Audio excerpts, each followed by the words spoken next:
Alright, so it's time for the first time, I guess, I show you this high current transformer I built.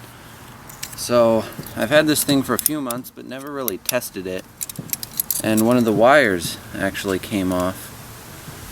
But I put it back on, and as you can see, I've been, by the outputs, I've already been giving it a bit of abuse.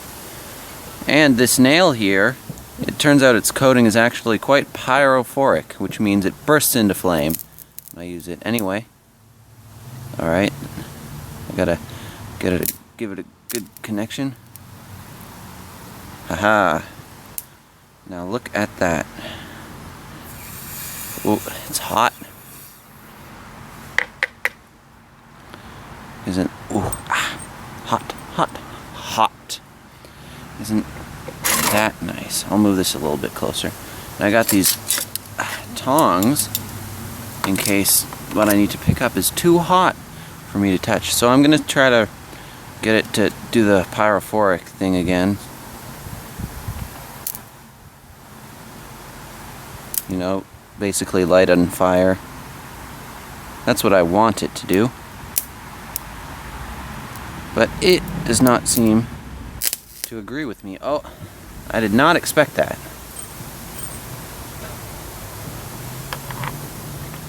It's a pretty chilly day outside.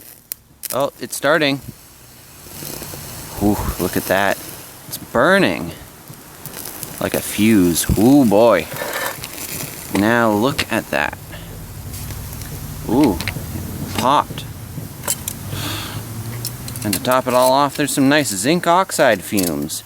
Yeah. Now I'm gonna get metal flu. Oops, I accidentally shorted it with the tongs. And the head of the nail came off. I'm gonna grab that, if I can, yes, and drop it. Grab the nail, and then drop it. Maybe I'll pour a bit of water on this to cool it down and get some of the zinc oxide off. Scrapey. Wasn't that cool? Well, looks like this is the same sort of thing.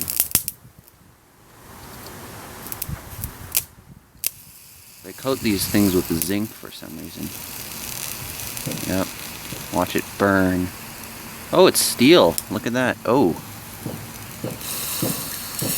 I can tell it's steel because it started to really spark. I mean, really spark. So anyway, this type of thing, it's not really practical or viable for any commercial use other than welding, but then you need more. You need higher voltages for that. It's kind of just for me, for fun. You know, to say, hey people, check this out. And also, let me show you short circuit. Now, you really don't want to do this for very long because it can damage the transformer and pop the breaker.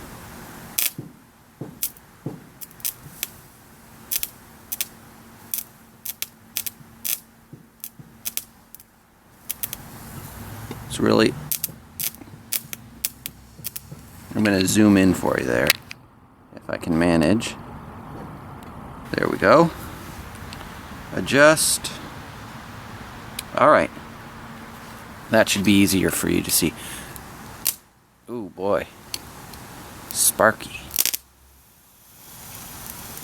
I really shouldn't be holding this. It's okay, I can't even feel the heat. I'll keep my hand away. I know the dangers. Oh, that's really hot.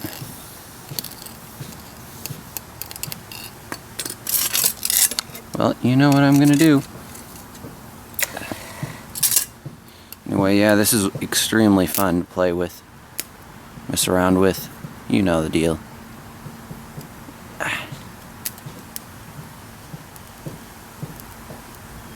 The only problem is that there's several dangerous things that could happen. Like, for example, as you just saw, it set the wire insulation on fire. That's not good. I'm gonna put it through the hinge to see if it'll melt together. This is going to take a sec. Alright, there we go. Oh boy. Oh boy. That, whew. Smell the tasty oxides. That caught on fire.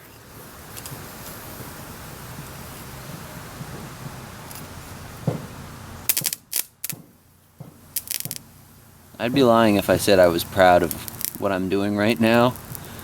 But honestly, I'll probably, next time I use this transformer, oh boy. I'll use better safety precautions.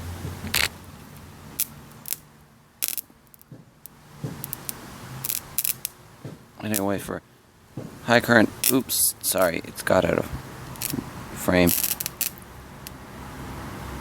Microwave oven transformers are not. Why does it keep lighting on fire? Well, yeah, because it's so hot. Anyway, yeah, as I was saying, this is far from ideal. I will have a lot more safety precautions in the future. I want to be careful. And again, microwave oven transformers are easy to do this with. I'm gonna stop.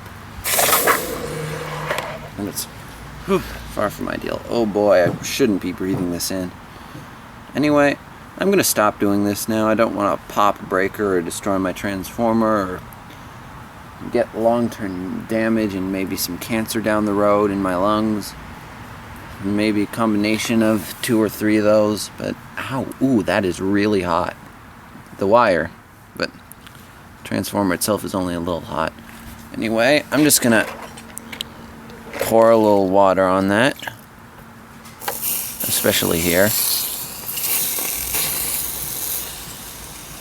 Oh, and if you're wondering, if you're worried about me shorting it, I've covered the primary, as you can see, in hot glue. Because I don't play no games. Especially not with electricity. So anyway, I hope you enjoyed. I will never do something like this again, except with better safety precautions, and goodbye.